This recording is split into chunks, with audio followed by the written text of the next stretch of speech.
Okay, the purpose of this is to show you how to lock it in. See there, I'm grabbing and using the black knob as leverage to get leverage on the handle so that I can lock it in. Feel free to use those black knobs. They're not going to break. Nothing's going to happen. I don't mean the knob on the valve, but those two black knobs are built sturdy so that you can grab onto them with your opposing hand and use the other hand to pull the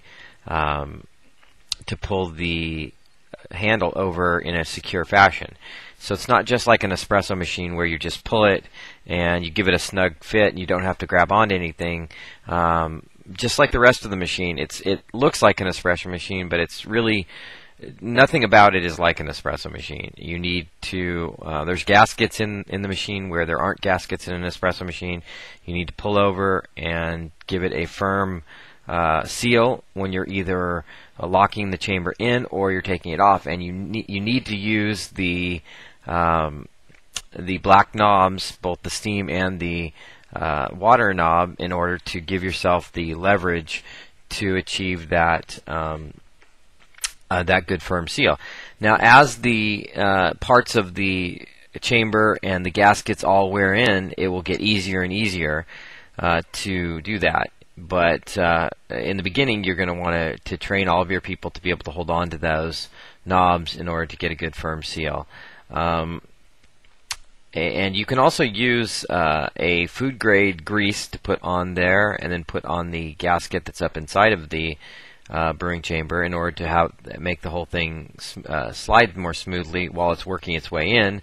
Another thing you can use is a little bit of vegetable oil on that as well. It doesn't work as well as the food grade grease, but if you don't have anything else, it should be able to give you a couple of applications in the first couple of days in order to get it to make sure that it seals. Now, see there how I used my left hand to brace on the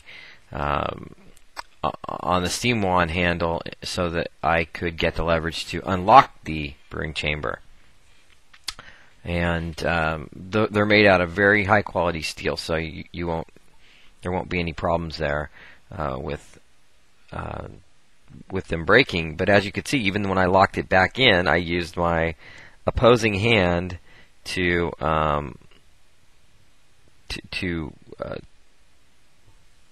make sure we get a good firm seal. See there how I grabbed it and used it in a sort of a leverage way to get that good firm seal. This is the iced tea. I think you've already seen this video, but I was wanting to illustrate a different aspect of the process. And I think it will show us disengaging the brewing chamber one additional time after this is done. I'm releasing the tea into a ice-filled martini shaker. This will chill the iced tea down. You can see that you may have to experiment with different ice volumes in your martini shaker and different volumes of tea. Releasing the additional remaining tea. And now I'm going to shake the contents in order to chill it from top to bottom.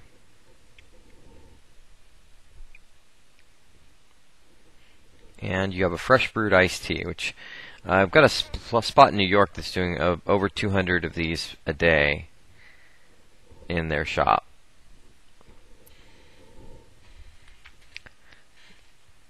And that should just about... There I am again with my left hand on the knob as I'm releasing it. A lot of people that have worked in the past with espresso machines will not get this because you do not need to have that kind of leverage on an espresso machine. So if they've got a lot of experience in this area, they tend to have a bad habit of not locking it.